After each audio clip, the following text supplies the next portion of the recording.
कैसे हम कैसे हम 100 साल तक जी सकते हैं। शतायु भव। शतायु भव का आशीर्वाद हम सबने सुना होगा।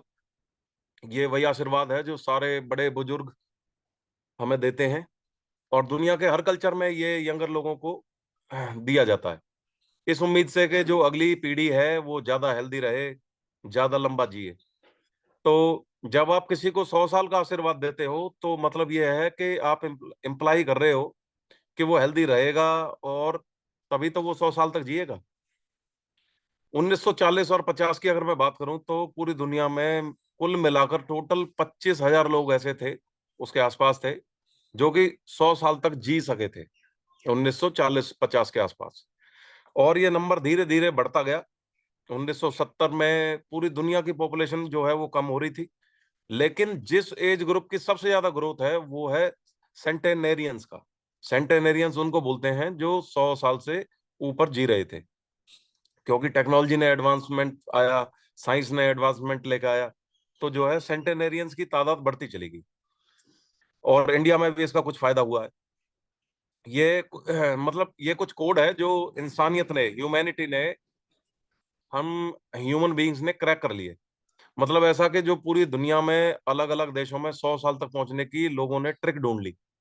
तो हम आज उसी के बारे में बात करेंगे। भारत में अभी तक वो क्यों नहीं मिल पा रही है वो ट्रिक।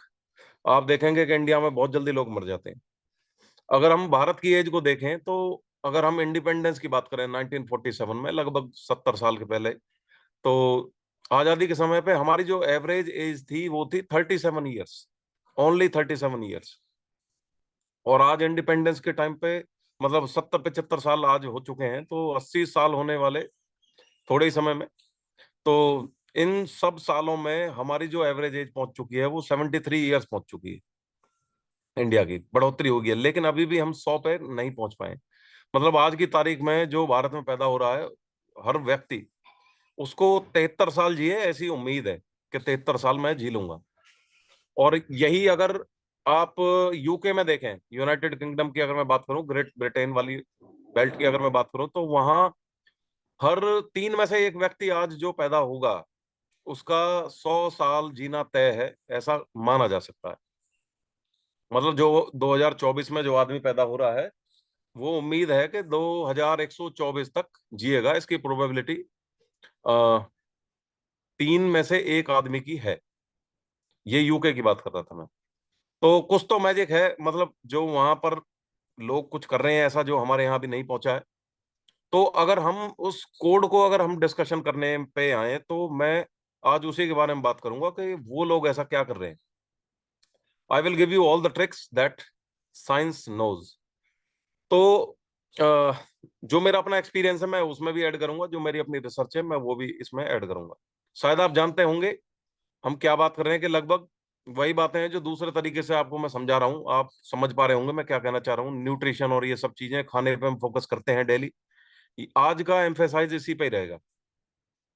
तो अगर आज की तारीख में एक 20 से 30 साल के आदमी को अगर ये ठानना है कि भाई मुझे दुनिया के 8,000 में से एक, क्योंकि इस समय 8,000 ऐसे लोग हैं जिनमें जो 100 साल तक पहुंचता है आदमी, तो भारत में ये नंबर और भी कम है।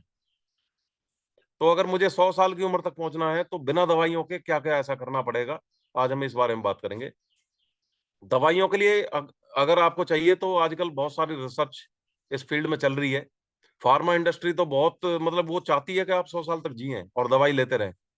क्योंकि अगर कोई व्यक्ति 30 साल की उम्र से दवाई ले रहा है और 70 साल तक लेता है, तो फार्मा इंडस्ट्री का तो फायदा ही है।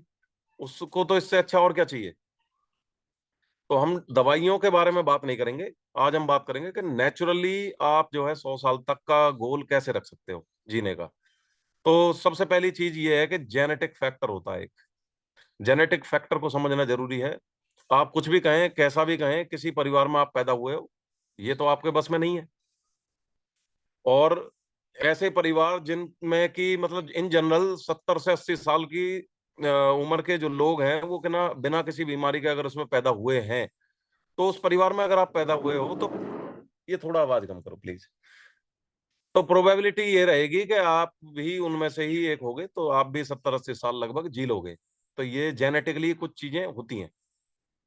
और आप अगर इसे कंपैरिजन करो उन लोगों से जो 40-50-60 की उम्र में गुजर जाते हैं, तो ऐसे भी जेनेटिक फैक्टर्स हैं जहां लोग कम जी पाते हैं।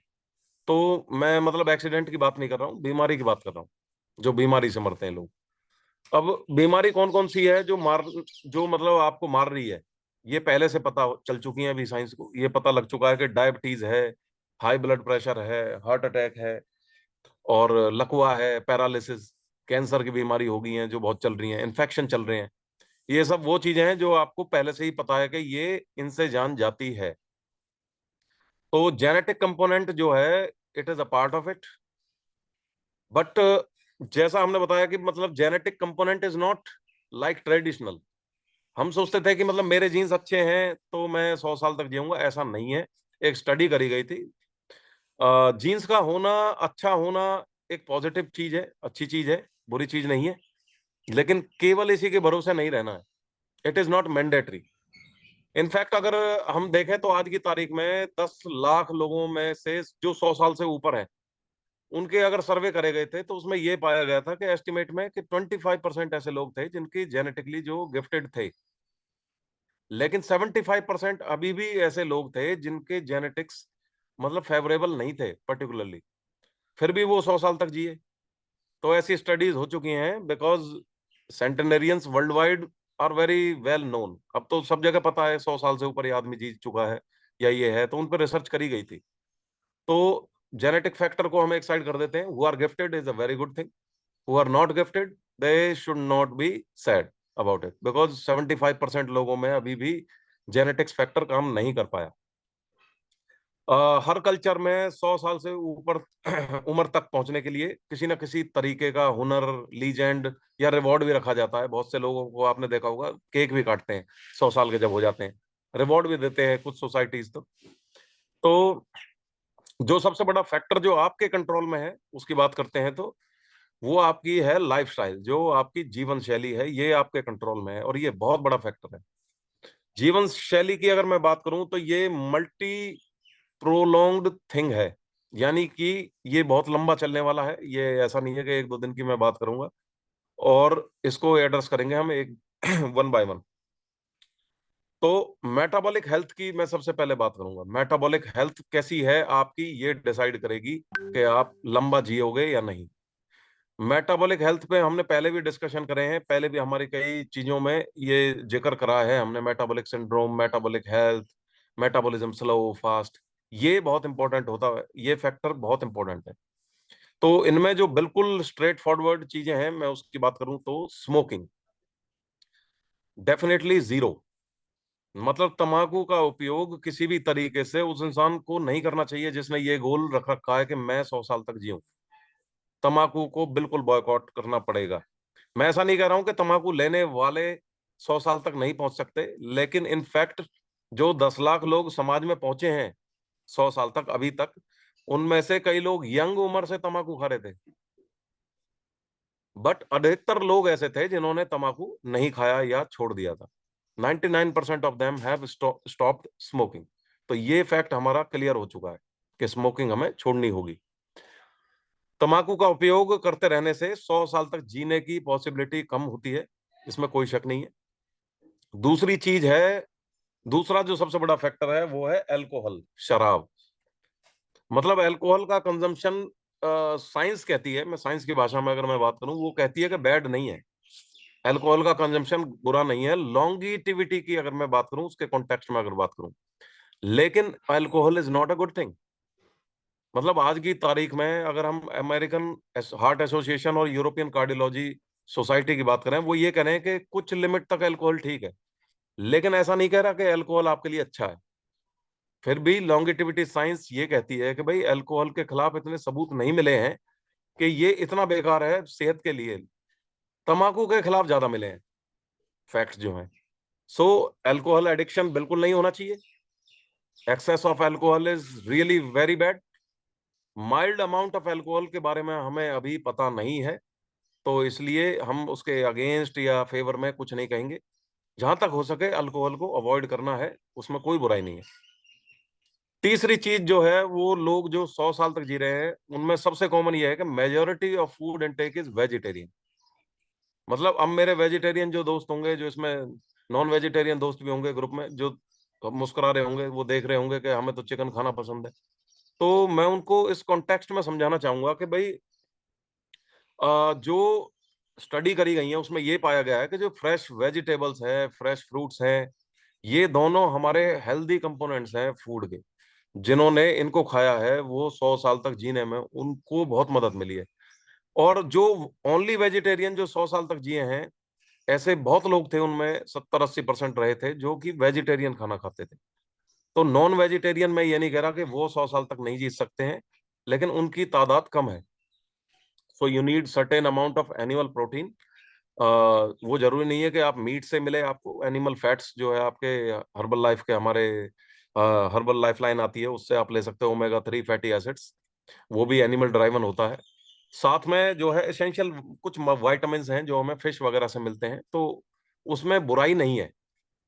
ठीक है, उनसे भी हमें कुछ ना कुछ बेनिफिट मिलता है। डेयरी प्रोडक्ट्स से भी हमें कुछ बेनिफिट मिलता है। बिल्कुल बंद करने का तो मैं सलाह नहीं दूंगा। तो उन लोगों में ये देखा गया है कि मेजोरिटी वॉज वेजिटेरियन। अब जो इक्वेशन है खाने में, अधिकतर हेल्दी डाइट का हिस्सा जो है वो वेजिटेरियन फूड रहा था उनके में, as compare to non vegetarian food. मैं मतलब अगर मैं ये कहूँ कि एक बहुत बड़ा बॉडी बिल्डर था कोई, और या फिर बहुत बड़ा पहलवान था, बहुत बड़ा कोई मस्कुलर पर्सन रहा था और खूब नॉन वेज लेता था, ऐसा कोई केस नहीं आया जहां पर वो 100 साल से ऊपर जिया हो। तो अधिकतर जो लोग 100 साल तक पहुंचे हैं, वो उनकी कुछ क्वालिटीज रही हैं, वो हम डिस्कशन करेंगे। खाना हमने डिस्कशन कर ही लिया है। अब डिस्कशन करेंगे क्या नहीं खाएं। शुगर। शुगर मतलब चीनी। चीनी। शुगर खाने में जो है, रिफाइंड शुगर को बिल्कुल नहीं लेना है। बिकॉज मेटाबॉलिक जो सिंड्रोम है उसको लाने में सबसे बड़ा फैक्टर जो है वो शुगर है। शुगर में क्या होता है? क्या होता है? फ्रुक्टोज होता है। फ्रुक्टोज के कंपोनेंट के बारे में हमने पूरी बात करी है, पूरी बाकायदा हमारे हेल्थ लवर्स क्लब की वीडियो भी है। और बहुत से लोग उसमें कंफ्यूज भी हैं। देखो, द कॉन्टेक्स्ट हियर इज, मैं आपको बताऊंगा कि एक्स्ट्रा कैलोरीज जब भी हमें मिलेंगी, उस एक्स्ट्रा कैलोरीज से हम या तो कोलेस्ट्रॉल बना लेंगे या ट्राइग्लिसराइड बना लेंगे। तो जो भी एक्स्ट्रा कैलोरीज हैं उनका सबसे बड़ा सोर्स आज की तारीख में क्या है? शुगर है। यानी शुगर का जो 50% है वो फ्रुक्टोज है। Fructose is bad. और ये मैं नहीं कह रहा हूं कि सिर्फ ये हमें चीनी से ही मिलता है, ये एक्सेसिव अगर हम फ्रूट्स खाते हैं वहां से भी हमें मिलता है। तो fructose obtained from fruits is not bad, but some extent, अगर बहुत एक्सेस में मीठे फूड अगर खाए जाएं, मीठे फ्रूट्स खाए जाएं, तो फ्रुक्टोज आपके लिए खराब सिद्ध हो सकता है इवेंचुअली। मतलब anything is bad when it is consumed in excess. तो चाहे वो शुगर हो, चाहे वो स्वीट फ्रूट्स हो, तो शुगर को कम से कम ले। अगला है नमक। मॉडरेशन में खाएं। खाने पीने को लेकर जो बातें थी वो तो हमने यहाँ कही दी हैं। बट इसके बियॉन्ड, अब इसके ऊपर क्या है जो 100 साल तक पहुंचने में आपको डेफिनेटली मदद करेगा, उसमें सबसे बड़ा फैक्टर है कि एक डेली रूटीन या फिर एक्सरसाइज की हैबिट होनी चाहिए। तो जिस व्यक्ति ने 70 साल के बियॉन्ड जीना है, तो मोस्ट ऑफ द पीपल आप देखोगे कि उसकी कम्युनिटी में 70 साल तक जो लोग पहुंच पाए हैं उन्होंने डेली एक्सरसाइज करी है। और जो नहीं करते हैं वो शायद उतना लंबा समय नहीं जी पाते हैं। देखो, 70 साल तक पहुंचने के बाद जो आदमी है, अगर उसमें मसल्स नहीं है, तो 70 साल के बाद लोगों की जो मौत का कारण है वो ज्यादातर मेटाबॉलिक सिंड्रोम ना हो मेटाबॉलिक सिंड्रोम, तो उसमें सबसे कॉमन रीजन होता है फ्रैक्चर्स, एक्सीडेंट्स। यानी आपने सुना होगा कोई बुजुर्ग है, वो गिर पड़ा, खाट से गिर पड़ा, टॉयलेट जा रहा था वहां गिर पड़ा। और एक बार अगर 70 साल से ऊपर का मरीज अगर बेड पर आ गया तो बेड से निकलना मुश्किल हो जाता है, क्योंकि बॉडी में मसल्स नहीं है। तो डिक्टम ये है कि 70 ईयर्स के एज के बाद कोई भी कारण हो, कोई भी मेजोरिटी का कारण हो, अगर वो बेड पर पहुंच गया 15 दिन, महीना, तो उसके बाद रिकवरी करना बहुत मुश्किल हो जाता है। और वही कर पाता है जो एक्सरसाइज रेगुलरली कर पाता है।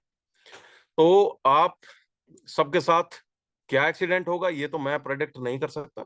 उस एक्सीडेंट में रिकवर करना है अगर, तो एक्सरसाइज की हैबिट आपको होनी चाहिए। अगर एक्सरसाइज नहीं करोगे तो 80, 90, 100 साल तक अगर आप जी भी लिए, तो quality of life will be so poor कि आप शायद उतना अच्छा जीने में जीना भी नहीं चाहोगे। तो अगर आप आप शायद चाहोगे कि भाई मैं 80 साल के बियॉन्ड जियो ही ना, आप ऐसा भी चाह सकते हो। पर जो लोग 100 साल के हैं वो मैराथन भाग रहे हैं, या वो दौड़ सकते हैं, या आधे घंटे तक रोज एक्सरसाइज कर सकते हैं, पैदल चल सकते हैं, अगर वैसा बनना है तो exercise is an essential component for the equation. ठीक है। मैंने एग्जांपल पहले भी दिए हैं। एक एक जापानीज एग्जांपल देता हूँ, मियाजाकी। और एक इंडिया में भी है, फौजा सिंह, अगर आपने नाम सुना हो। तो उन्होंने एक वीडियो भी यूट्यूब पे अवेलेबल है, जिसमें मेरे दिल को कैसे जवान रखें, ये वीडियो भी है, आप उसको देख सकते हो, फौजा सिंह ने बनाई है। तो to live till 100 is one factor, but living with a good body requires different efforts. आप जी सकते हो, लेकिन अच्छी बॉडी के साथ अगर जीना है तो कुछ एफर्ट चाहिए होते हैं। तो अगला जो पॉइंट है वो है स्ट्रेस मैनेजमेंट। देखो, स्ट्रेस मैनेजमेंट ऐसा होना चाहिए कि दुनिया के सामने स्ट्रेसफुल जॉब में आप हो सकते हो, चाहे आप पुलिस के अधिकारी हो, चाहे आप बिजनेस में हो, चाहे आप दुकानदार हो, सेम टाइम मन में थोड़ी सी विरक्ति होनी चाहिए। देखो, मैं एक इंजीनियर हूं, मैं अपने बारे में आपको बताता हूं, मैं एक कमीशनिंग करता हूं, मैं हाइड्रो पावर की कमीशनिंग करता हूं। तो बहुत ही स्ट्रेसफुल सिनेरियो होता है 3-4 घंटे के लिए, जब आप एक चीज पे लगातार फोकस करते हो। आप किसी ऑपरेशन में बिजी हो, किसी इंजीनियरिंग ऑपरेशन होते हैं, तो आप किसी की इन्वेस्टमेंट और लोगों की लाइफ उस पर डिपेंडेंट है, तो आप जाहिर सी बात है स्ट्रेस्ड होंगे, आपको भी स्ट्रेस आएगा। तो उस स्ट्रेस को कैसे हैंडल करना होता है, ये आपको सीख लेना है। तो जो आपका काम है, आप उसको सीख लेना है आपको। स्ट्रेस हैंडल करना अगर आप नहीं जानते हो, तो आप कुछ ऐसी टेक्निक्स हैं जो आप सीख सकते हो। और फिर भी आप अगर उस काम में अपने स्ट्रेस को हैंडल नहीं कर पा रहे हो, तो आप वो काम आपके लिए उचित नहीं है, फिर आप कोई और काम ढूंढिए। तो फिर आप अपना स्ट्रेस कम करने की टेक्निक्स पे काम करिए। फिर आप जाके देखोगे कि इस काम को मैं बेहतर और तरीके से कर सकता हूँ। लेकिन बिना स्ट्रेस के लिए जब आपका काम अच्छा होता है, तो वो स्ट्रेस वैसा भी नहीं करता, बल्कि मजा आता है आपको काम करने में। तो आप देखो, आप अपने जो जॉब कर रहे हो उसमें क्या आपको मजा आ रहा है कि नहीं आ रहा। तो फाइनल पॉइंट यही है कि अगर किसी आदमी को 100 साल तक जीना है, तो उसको कुछ ना कुछ काम ऐसा पकड़ना पड़ेगा जो उसको मजा दे, उसके लिए वो मोटिवेशन हो। So what is your purpose in life? For people who doesn't have any purpose in life, तो 70 से 80 में जाने लगते हैं, उसके बाद जिंदगी उनके लिए पेन बन जाती है, फन की बजाय पेन हो जाती है। ऐसे इंजीनियर्स मैंने देखे हैं जो 80-85 साल की उम्र में भी बड़े जबरदस्त इंजीनियरिंग के एग्जाम्पल्स हैं। मेरे कई सीनियर्स थे जो अभी एक्सपायर हो गए 100 साल के बाद, लेकिन वो सिगरेट पी के उसमें धुआं छोड़ते थे और कहते थे मेरे से कि ये पाइपलाइन पकड़ो अमित जाके, इसमें ये हमारी प्रेशर लाइन है। मैं हैरान रह जाता था, ऐसे ऐसे आइडियाज देते थे। तो जो सुपर सेंटेनेरियंस हैं, वो आजकल कहे जा रहे हैं कि 115-120 साल तक भी जी रहे हैं। उनमें एक चीज कॉमन पाई गई है कि उनपे एक पर्पस है लाइफ में। जी, वो मतलब एक पर्पस के कारण जीते हैं। तो जापानीज में इकागाई एक करके एक पर्पस है, अगर मैं कभी चाहूँ तो उसके ऊपर भी बताऊंगा। इकिगाई जो है, वहाँ जापानीज लोग जो आपने देखे होंगे ज्यादातर लंबे जीते हैं। तो इकिगाई का कॉन्सेप्ट है, उसको फॉलो करते हैं। तो अगर आपको 100 साल तक पहुंचने के चांसेस बहुत ज्यादा हैं, जो ये सारी चीजें अगर आप फॉलो कर रहे हो, तो आप एक्सरसाइज करते रहिए, मन को शांत रखिए, तो आप पहुंच जाओगे 100 साल तक। अब इसका मतलब ये नहीं है कि मतलब ऐसे सूरवीर जो हमारे भारत में बहुत हैं, मगर मतलब अगर आप उनको ब्लड के टेस्ट कराने के लिए कहोगे, तो उनका कोलेस्ट्रॉल मिलेगा 300, HbA1c यानी शुगर मिलेगी 12, बीपी मिलेगा 200। पर साहब वो कहेंगे कि मैं गोली नहीं लेता जी। ये लोग इस चीज के लिए क्वालिफाई नहीं करते हैं, मैं उनको बता देना चाहता हूं, when I am talking about it. जो कि मेटाबॉलिकली हेल्दी हैं, उनके जो टेस्ट आपने अगर करे होंगे, तो ये सारे हेल्दी होने चाहिए। उनकी at the age of 60 metabolic health अच्छी होनी चाहिए। वो ही कैंडिडेट हैं इसके, जो दवाई नहीं लेते हो। तो आपको भारत में ऐसे कैंडिडेट्स का नंबर बढ़ाना है, और खुशकिस्मती से हमारा हेल्थ लवर्स क्लब यही काम कर रहा है। अगली जो टिप है वो है prevention is better than cure. देखिए, अगर पहले 40 साल के से पहले अगर आप मोटे हो जाओ, और डायबिटीज हो आपको, हाई ब्लड प्रेशर हो आपको, फिर उसके बाद दवाई लेकर रिवर्स कर रहे हो, तो ऐसे लोग 100 साल तक पहुंचने के चांसेस बहुत कम होते हैं। तो प्रिवेंशन जो है वो 20-30-40 की उम्र में अगर आपने कर लिया, ठीक है, जो हमारे हेल्थ लवर्स क्लब की बातें सुन ली, एजुकेशन ले ली, तो चांसेस हैं कि आप 100 साल तक पहुंच जाओगे। तीसरा मैंने जो टिप बताया वो ये कि जॉब ऐसा चुनो कि जो रेलिवेंट हो फ्यूचर के लिए भी। मतलब जब अगर मैंने ये जॉब चुना था, इंजीनियरिंग का प्रोफेशन, तो मैंने ये चुना था कि रिन्यूएबल एनर्जी जो है हमेशा रहेगी, तो एनर्जी का प्रोफेशन जो है वो हमेशा रहेगा। आप भी अगर हेल्थ लवर्स क्लब में जुड़ रहे हो तो आपकी रेलिवेंस रहेगी, क्योंकि लोग बीमार होने वाले हैं आगे चल के। इंजीनियर्स की, साइंटिस्ट की, हेल्थ फिटनेस गुरुज की, सबकी रेलिवेंस बढ़ेगी। और जब आप ऐसे समाज में हो कि जहां मेटाबॉलिक हेल्थ लोगों की बिगड़ती जा रही है, वहां तो और ज्यादा आप देखोगे कि हार्ट अटैक्स आ रहे हैं, 20 से 30 साल की उम्र के लोगों को हाई ब्लड प्रेशर हो रहा है, शुगर की प्रॉब्लम हो रही है। तो वहां उल्टा ज्यादा चांस है कि आपका जॉब बहुत रेलिवेंट होगा अगर आप इस फील्ड में हो, सोसाइटी में आप रेलिवेंट रहोगे। ये बहुत जरूरी चीज है। चौथा पॉइंट अगर मैं बात करूं तो, अगर आप ऐसे आदमी हैं, ऐसे व्यक्ति हैं जो सोसाइटी के किसी एक कोने में पड़े हैं, किसी से कोई इंटरेक्शन नहीं है, किसी से कोई बातचीत नहीं है, अकेले अकेले कमरे में पड़े रह रहे हो, तो 100 साल तक जीना भाई आपको बता देता हूँ मुश्किल है आपका। अगर जी भी लिए तो you are not contributing anything to the world. तो मोस्ट ऑफ द जो सेंटेनेरियंस रहे हैं in the world, they are social people. ये टिपिकली ऐसे लोग हुए हैं जो आउट गोइंग होते हैं, समाज में मिलते हैं जुलते हैं, लोगों से बात करते हैं, जिनके दोस्त हैं, और शाम को मतलब खुद चल के किसी दोस्त के पास जा रहे हैं, एक्सरसाइज भी अच्छी कर रहे हैं, मेंटल स्टिमुलेशन हो रहा है उनका। ये वो लोग हैं। फाइनली अगर मैं फिफ्थ पॉइंट की अगर बात करूं, वो होता है स्पिरिचुअलिटी। देखिए हमारे हिंदू कल्चर में भी कही गई है कि 70-75 साल के बाद में वनवास हो जाता है। कल्चर में मतलब हर कल्चर में आप देखोगे एक लाइफ में एक कमर्शियल पर्पस के बाद, जब आपका कमर्शियल पर्पस पूरा हो जाता है तो सोशल पर्पस भी खत्म हो जाता है, तो स्पिरिचुअल पर्पस जरूर आता है। मतलब person who lives spiritually will have much more calmer effect on his body as well as people around him. तो आप देखोगे ऐसे लोग जो मतलब गुरु के सानिध्य में है या कुछ ऐसी विरक्ति पाली है, तो उनके जो आसपास के लोग होंगे वो भी काम हो जाते हैं। तो such a person is very likely to make it 100, और वो फिजिकली फिट है, मेटाबॉलिकली हेल्दी है। तो this is the message for you all today. सभी के लिए ये मेरा एक मैसेज था कि 100 साल के लिए एम करें। मैं कर रहा हूँ। मैं ऑलमोस्ट देखो वो 40 हो चुका हूँ, और मैं कोई अभी दवाई नहीं ले रहा हूँ। और I am not having any any pills. मैं कोई भी दवाई नहीं ले रहा हूँ। मेरा गोल ये है कि मैं मेटाबॉलिक हेल्दी रहूं, अपने कोच की तरह 100 साल तक पहुंचूं। अब पहुंचूंगा या नहीं पहुंचूंगा ये तो किस्मत बताएगी, क्योंकि ऐसा कोई इंसान नहीं है जो प्रिडिक्ट कर सकता हो कि 100 साल तक जिएंगे या नहीं जिएंगे। एक्सीडेंट किसी का भी हो सकता है, किसी भी हालत में कोई भी एक्सपायर हो सकता है। मैं हो सकता है बात करते करते सड़क पे गिर के मर जाऊं, या कल मैं एयर इंडिया की एक फ्लाइट में था, और एयर इंडिया की एक फ्लाइट हादसेग्रस्त हो चुकी है जहां पर 270 आदमी मरे। तो हादसा किसी के साथ भी हो सकता है, लेकिन but important is we can always aim for big things in life. One of the healthiest big goals is कि भाई मैं 100 साल तक जीऊं, फिजिकली एक्टिव रहूं, क्वालिटी लाइफ जीऊं। और उम्मीद है कि सबको ये पसंद आई होंगी मेरी टिप्स। धन्यवाद। नमस्ते।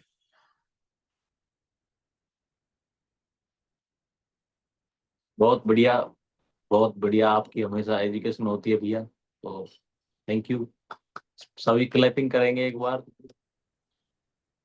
Thank you Kapil. इन्होंने अपनी लाइफ में अपना ये चीजें, तो ये इनके बारे में रिसर्च करके लाते हैं, इनको मुझे पता है भैया का। इन्होंने देखा है कि कैसे क्या चीज है, फिर उसके बाद फिर उन्होंने इस पर रिसर्च करी है अपना, उस हिसाब से हमें बताया। तो thank you. Thank you so much आपका।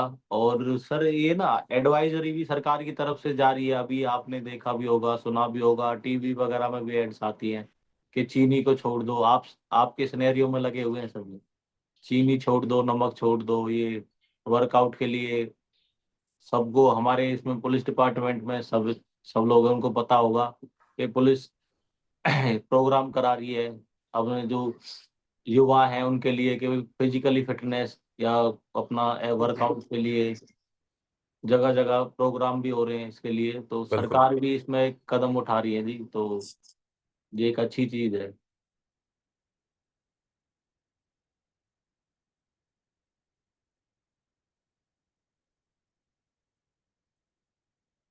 आवाज नहीं आ रही आपकी,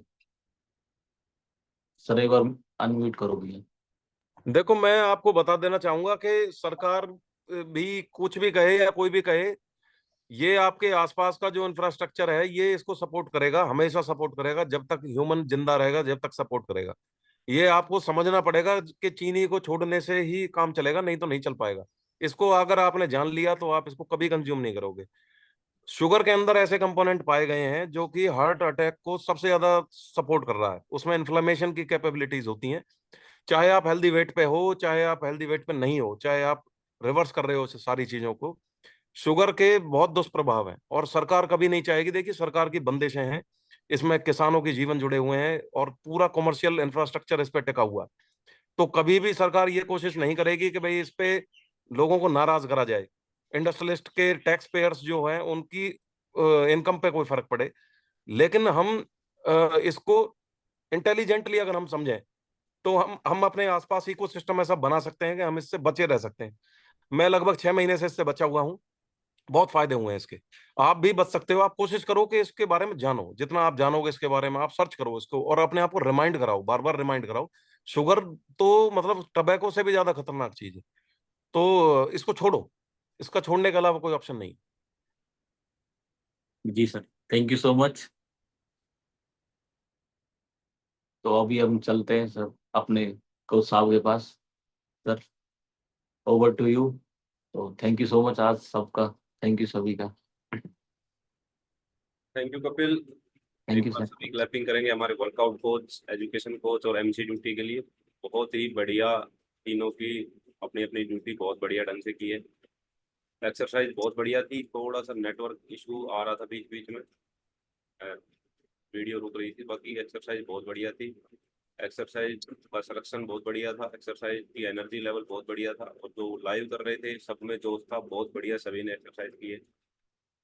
और कपिल की बात करें, कपिल ने बहुत बढ़िया अपनी ड्यूटी की है, बहुत बढ़िया पर्सनालिटी डेवलपमेंट उनका हो रहा है, बहुत बढ़िया बोल लेते हैं। पहले देखिए वो टाइम था कि रिजल्ट भी शेयर नहीं होता था, तो ये पर्सनालिटी डेवलपमेंट धीरे धीरे आपका कॉन्फिडेंस बढ़ता है, न्यूट्रिशन आप प्रॉपर ले रहे हो, आपकी बॉडी फिट है, आपकी मेंटल स्ट्रेंथ अच्छी है, तो ये दिखता है सामने।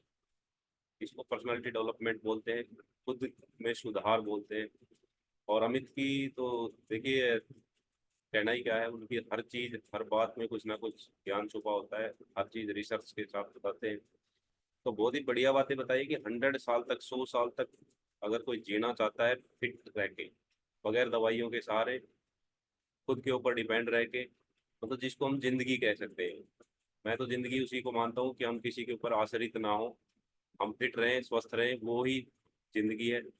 अगर हम व्हील चेयर पे हैं या बेड पे हैं या हमें जो है कि पानी का गिलास लेने के काबिल भी नहीं है, तो मैं उस जिंदगी को जिंदगी नहीं मानता। तो अगर हम फिट रह के अपनी जिंदगी को ठीक ढंग से अगर 100 साल, 100 ईयर्स तक हम जीना चाहते हैं, तो हमें ये छोटी छोटी सी चीजें हैं, लेकिन इनका इफेक्ट बहुत बड़ा होता है। शुरुआत में हर पर्सन आलस कर जाता है कि यार कल से देखेंगे या इनसे क्या होता है, जो होगा हो जाएगा। तो ये एक बहुत ही घटिया सोच होती है, बेकार सोच होती है। बहुत सारे लोगों की सोच ये है कि मरना तो है ही, खा पी के मर ले। ये एक बहुत ही नेगेटिव बात है, जो पर्सन खुद के दिमाग में तो है ही और दूसरों के सामने बोलता है, तो ये सब उससे घटिया बात कोई नहीं हो सकती कि मरना तो है ही, खा पी के मर ले। तो ये कोई मरने के, हम जिंदा इसलिए है कि बस सिर्फ मरना है। मरना तो सभी को है, जब तक हम जिंदा हैं उस जिंदगी को तो कम से कम ठीक ढंग से जी ले अपनी। जब जो आदमी अपनी हेल्थ के प्रति सचेत ही नहीं है, तो फिर बीमार होते हो, जब आपको खा पी के मरना ही है तो जब बीमार होते हो तो फिर डॉक्टर तो क्यों भागते हो फिर आप? जब आपको हार्ट की समस्या आती है, जब दम घुटने लगता है, छाती जाम होने लगती है, तो फिर कहते हैं डॉक्टर के लेके चलो फटाफट। जब मरना ही है तो फिर क्यों भाग रहे? तो इससे अच्छा यही है कि हम पहले से ही उस चीज को ठीक रखें ना। हमारा टारगेट ये होना चाहिए कि जब तक मैं जीऊंगा तब तक मैं स्वस्थ रहूंगा, बस ये सोच होनी चाहिए। जिंदा मरना जीना सब कुछ भगवान के हाथ में। अमित जैसे बता रहे थे, कुछ नहीं पता 1 मिनट का भी। कल देखो तो 250 लोग उस जो है कि एरोप्लेन में थे इंडिया, जो है कि, और वो कहाँ लैंड होते होते जो है कि एकदम से ब्लास्ट एक्सीडेंट हो गया। तो जिंदगी का कुछ नहीं पता है, लेकिन एक सोच हमें ये रखनी है कि मैं जब तक हूँ, भगवान ने मुझे जितने टाइम तक इस धरती पे भेजा है, मेरी ड्यूटी बनती है कि मैं अपने शरीर को ठीक रखूं। तो इस सोच के साथ हमने अपनी जिंदगी को आगे बढ़ाना है। और हेल्थ लवर क्लब में आपको यही सिखाया जाता है कि कैसे आप मेंटली स्ट्रोंग रह सकते हैं, कैसे फिजिकली फिट रह सकते हैं, और कैसे आप स्पिरिचुअली अपने आप को स्ट्रोंग रख सकते हैं। अगर आपकी सोच, आप तक की स्पिरिचुअल जो स्ट्रेंथ है वो ठीक नहीं है, तो आप फिटनेस को एंजॉय नहीं कर सकते। आप बिल्कुल चाहे फिट हो, लेकिन आपके दिमाग में ही उल्टी सीधी बातें चल रही है, या आप दूसरों की बुरी बुरी सोच रहे हो, किसी से जलन रख रहे हो, तो आप फिट नहीं हो। आप अपने अंदर से खुद ही बीमारियां, आपको ऐसी ऐसी बीमारियां लगेंगी कि आप सोच भी नहीं सकते। तो मेंटल स्ट्रेस है, एक दूसरे से जलन वाली जो भावना होती है, बहुत ही ज्यादा नेगेटिव इफेक्ट डालती है हमारी फिजिकल हेल्थ के ऊपर भी, मेंटल हेल्थ के ऊपर खास तौर पे। तो बहुत ही बढ़िया बातें बताई है सारी हमें। जो देखिए, एक वेजिटेरियन जो लोग होते हैं, अक्सर आपने देखा होगा कि उनकी, जो अगर हम किसी का डाटा देखते हैं कि जो जो भाई अमित ने अभी बताया है कि जो वेजिटेरियन जो रहे हैं, उन्हीं की एज मैक्सिमम जो है कि उन्होंने ज्यादा एज तक अपने आप को फिट रखा है और जिंदगी को अच्छे से जिया है। तो देखिए, वेजिटेरियन क्या होता है, बॉडी की रिक्वायरमेंट जो होती है, बॉडी के जो न्यूट्रिशन की रिक्वायरमेंट जो होती है, वो कंप्लीट अगर हम वेज प्रोडक्ट्स के माध्यम से अगर हम कर रहे हैं, तो वो हमारी बॉडी के लिए बहुत बढ़िया है, क्योंकि भगवान ने हमारे लिए बनाई ही वो चीजें। भगवान ने हमारे लिए पेड़ पौधे फल फ्रूट जो है कि वो इसीलिए बनाए ताकि हम जिंदा रह सके, हम अपनी बॉडी को पोषण दे सके। लेकिन हम थोड़े से एडवांस हो जाते हैं, हम इन चीजों को छोड़ के दूसरी तरफ जीभ के स्वाद के लिए, या फिर जो है कि किसी की गलत जो है कि गाइडेंस की वजह से हम गलत चीजों का इस्तेमाल करने लग जाते हैं, जो हमारे शरीर के लिए ठीक नहीं है। तो आने वाले समय में वो चीजें फिर हमें दिक्कत करेंगी, दिक्कत पैदा करेंगी। इसलिए आप सभी से मेरी रिक्वेस्ट यही है कि आप अपना न्यूट्रिशन को पूरा लें। मैं नहीं कहता कि आप कोई सप्लीमेंट लें, लेकिन आप अपने खाने से उसको अगर पूरा कर सकते हैं तो अपने खाने से पूरा करो उसको। वो आपकी बेसिक रिक्वायरमेंट है। आपको जितना प्रोटीन चाहिए, जितने विटामिन चाहिए, जितने मिनरल्स चाहिए, जितना कार्बोहाइड्रेट्स चाहिए, जितना फाइबर चाहिए, उसको आप पूरा कर लो, चाहे कहीं से भी करो। सीधी सी बात है। अगर आपका वजन 80 किलो है तो 80 ग्राम प्रोटीन पूरा करना है। आपको 40 से 45 ग्राम फाइबर डेली चाहिए। आपको जो है कि अपनी डाइट में 60 जो है कि 40% आपको कॉम्प्लेक्स कार्बोहाइड्रेट्स चाहिए। आपको बढ़िया वाला जो फैटी एसिड होता है वो चाहिए। तो ये आप अगर कहीं और से पूरा कर सकते हैं तो इसको पूरा कर लो। मैं नहीं कहता कि आप सप्लीमेंट लो, या आप जो है कि हम जो कहते हैं वो चीज़ लो। आपकी मर्जी है। हम सिर्फ आपको एक सुझाव दे सकते हैं कि आप इन चीज़ों को इस माध्यम से कंप्लीट कर सकते हो, इजीली कर सकते हो। अगर आप अपने तौर पे अपने लेवल पे करना चाहते हो तो कोई दिक्कत नहीं है, आप करके देख। अगर कोई दिक्कत आती है, कोई बात आती है, तो फिर वापस इस पे आ जाना, कोई समस्या नहीं है। आपकी मर्जी है, आप आज़ाद हैं इस चीज़ के लिए। एक्सपेरिमेंट करो अपनी बॉडी के ऊपर। और जब दिनेश वाली बात है, जब सारे आपके जो एक्सपेरिमेंट फेल हो जाए तब बता देना भाई।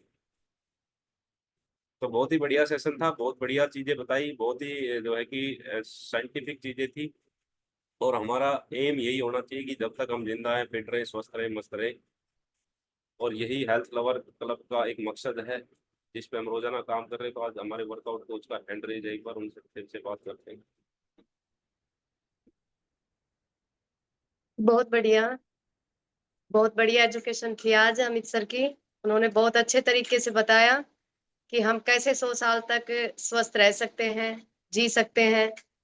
मुझे 2 पॉइंट बहुत अच्छे लगे उनमें से, जो मुझे, मैं चाहती हूँ कि मैं उन 2 पॉइंट को हमेशा लेके चलूं।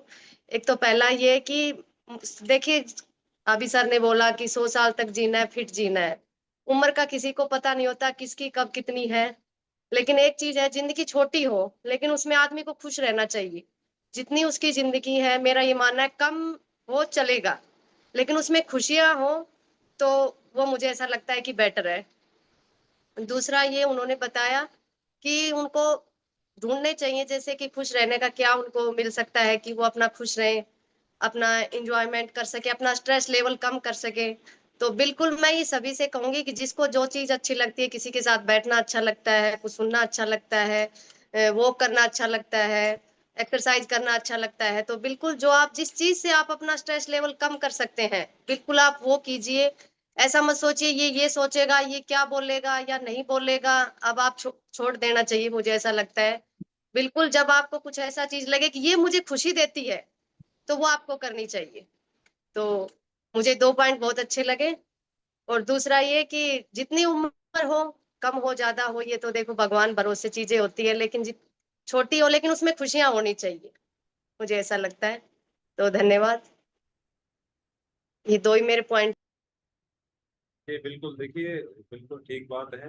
लाइफ को हम जितना अच्छे ढंग से जी सकते हैं, खुश रह के जी सकते हैं, वही जिंदगी है। तो हमने कोशिश करनी है कि हम इसको 100 साल तक लेके जाएं और खुशी खुशी जिए, स्वस्थ रह के जिए, फिट रह के जिए, अच्छी आदतें डेवलप करें। एक्सरसाइज जब तक 100 साल या 120 साल, जितने साल तक भी हमने जीना है, चाहे 60 साल तक जीना है, 70 साल तक जीना है, 50 साल तक, जिसकी जितनी जिंदगी है, एक्सरसाइज को अपनी लाइफ से कभी भी नहीं काटनी। चाहे आपका कोई भी काम हो, चाहे आप डॉक्टर हैं, चाहे आप इंजीनियर हैं, चाहे आप जो है कि पुलिसमैन हैं, चाहे आप हाउसवाइफ हैं, चाहे आप जो है कि कोई बिजनेस करते हैं, कोई दुकानदार हैं, चाहे किसान है, एक्सरसाइज की सबको जरूरत है, हर बॉडी को जरूरत है। एक्सरसाइज करोगे तो फिट रहोगे, एक्सरसाइज नहीं करोगे तो कहीं ना कहीं आपका लॉस होगा, आपकी जो समस्याएं जो क्रिएट होंगी। इसलिए एक्सरसाइज का रोल बेशक 20% है, लेकिन उस 20% को हमें डेली करने की जरूरत है। देखिए कल परसों मैंने एक वीडियो डाला था, एक डॉक्टर कह रहा था कि अब शुगर की बात आती है, तो देखिए मैं 1 मिनट और लूंगा आपके शुगर के ऊपर। एक डॉक्टर जिनका 19 साल का एक्सपीरियंस है कैंसर के ऊपर, आपने वो वीडियो सुना भी होगा, उन्होंने क्या कहा था। उन्होंने ये कहा था कि अगर आपको कैंसर से बचना है तो आपको शुगर छोड़ देनी चाहिए। बिल्कुल स्पष्ट कहा उन्होंने कि शुगर जो है कि एक एनवायरनमेंट क्रिएट करता है कैंसर के लिए, कि कैंसर के लिए जो है वो बेस तैयार कर देता है, एक ग्राउंड तैयार कर देता है कि आप इस ग्राउंड पे आओ आराम से खेलो। इसलिए शुगर को लोग हल्के में लेते हैं, हमेशा जीभ के पीछे लगे रहते हैं, स्वाद के पीछे, कि नहीं आज आज खा लेता हूँ, कल से छोड़ दूंगा, एक से क्या होगा, थोड़ी सी से क्या होगा। आप थोड़ी थोड़ी करके भी जो है कि 40 ग्राम चीनी एवरेज 1% डेली एडिड शुगर किसी भी रूप में खा सकता है, किसी प्रोडक्ट के साथ हो गया, किसी बिस्किट के साथ हो गई, किसी जो है कि चाय में पी लिया, दूध में पी लिया, किसी भी रूप में आप चीनी ले रहे हो, तो वो एडिड शुगर आप डेली की डेली 40 ग्राम एडिड शुगर हर आदमी एवरेज खा रहा है। तो इसको छोड़ने की बहुत ज्यादा जरूरत है। आजकल जो ये सारी समस्याएं क्रिएट हो रही है, पता नहीं कैसी कैसी बीमारियां आ रही हैं, ये हमारी बॉडी की इम्यूनिटी को बहुत कमजोर कर रही है, शुगर और नमक। और कोई भी हल्का सा वायरस आता है और हम बीमार हो जाते हैं, ठीक नहीं हो पाते। इसलिए इस शुगर को और व्हाइट सॉल्ट जो है इसको हमें ना कर देना चाहिए, बंद कर देना चाहिए, या फिर इसकी मात्रा को बिल्कुल लिमिटेड कर देना। तो ये आज का हमारा जो टॉपिक था, बहुत ही बढ़िया, अमित भाई ने बहुत बढ़िया एक्सप्लेन किया है, बहुत अच्छे अच्छे पॉइंट बताए हैं। और मैं आशा करता हूँ कि जो हेल्थ लवर क्लब में जुड़ा हुआ है वो पर्सन इसके प्रति जागरूक है, तभी आप यहाँ 25% ज्वाइन है, बैठे हुए हैं। और मैं तो लास्ट में हमेशा यही देखता हूँ, जो पर्सन लास्ट तक ज्वाइन है इसका मतलब वो एक्चुअली अपनी हेल्थ से प्यार करता है, अपनी हेल्थ के प्रति जो है कि जो सजग है। लेकिन जो पर्सन आया, वर्कआउट कर लिया, चला गया, बीच में ज्वाइन कर लिया, फिर लीव कर गया, फिर ज्वाइन कर लिया, फिर लीव, वो सिर्फ और सिर्फ एक जो है कि टाइम पास वाली बात होती है। आप अगर अपने लिए 1 घंटा भी सीरियसली नहीं दे सकते हैं, तो फिर मैं ये मानता हूँ कि आप हेल्थ के प्रति लवर, हेल्थ लवर नहीं है रियलिटी में। आप सिर्फ और सिर्फ एक जो है कि दिखावा भी बोल सकता हूँ मैं, सिर्फ एक दिखावा कर रहे हो, दूसरे को दिखा रहे हो कि हाँ मैं सुबह एक्सरसाइज कर रहा हूँ। भाई किसी को दिखाने की जरूरत नहीं है, आप अपने लिए कर रहे हो ये सब। और अपने लिए 1 घंटा तो कम से कम निकाल के फिक्स कर दो कि यार दुनियादारी में जो भी कुछ होता रहे, होता रहेगा, वो आप ना तो उसको बदल सकते हो, ना उसको रोक सकते हो, ना आप उसको जो है कि बदल सकते, चेंज कर सकते हो, ना टाल सकते हो। तो फिर क्यों इतनी स्ट्रेस ले रहे हो बताओ। अब बहुत सारे पर्सन जो लीव करके चले गए, उन्होंने क्या किया होगा आप सोचो। अगर आप जो ज्वाइन है, आप इसको आधा घंटा पहले लीव कर जाते तो आप क्या करते। कुछ नहीं करते, ज्यादा से ज्यादा आप अखबार पढ़ लेते, ज्यादा से ज्यादा आप रील देख लेते, ज्यादा से ज्यादा आप बैठ के गपशप कर लेते, या फिर जो है कि आर्ग्यूमेंट कर लेते बिना मतलब की, या इधर उधर देख लेते। इससे ज्यादा कोई कुछ नहीं करता। कि किसी के जहाज चल रहे हैं, भाई उसका हिसाब किताब लगाने में लगाया वो आधा घंटा अगर नहीं लगाएगा तो वो उसका बिजनेस ही चौपट हो जाएगा। ऐसा नहीं होता। आपको टाइम को मैनेज करना होता है। आधा घंटा 1 घंटा जो आपने सुबह का अपने लिए फिक्स किया है, इसको प्रॉपरली अपने लिए रखो। तो थैंक यू, माफी चाहूंगा अगर किसी को कोई बात बुरी लगी हो तो इवनिंग सेशन में फिर मुलाकात होगी, तब तक के लिए नमस्कार। और अंजू आपका वर्कआउट बिल्कुल जरूर रखेंगे। देखिए कप्तान की लगातार ड्यूटियां हो रही थी, वो सतबीर जो है कि वो ड्यूटी लगाता है, तो मैंने सोचा हो सकता है आपसे बात हुई हो, अवेलेबल नहीं हो, लगातार कप्तान 3-4 वीक चला आज को मैंने चेंज कर दी। और नेक्स्ट टाइम जो है कि आपकी ड्यूटी है कल एडजस्ट होती है, तो कल देखेंगे, नो प्रॉब्लम। तो थैंक यू सभी का बहुत बहुत शुक्रिया। आप सभी ने बड़े इत्मीनान के साथ, बड़े ध्यान के साथ चुना है, जो 25% ज्वाइन है, आप सभी के लिए मेरी तरफ से स्पेशल क्लैपिंग है। You are the real health lovers. Thank you.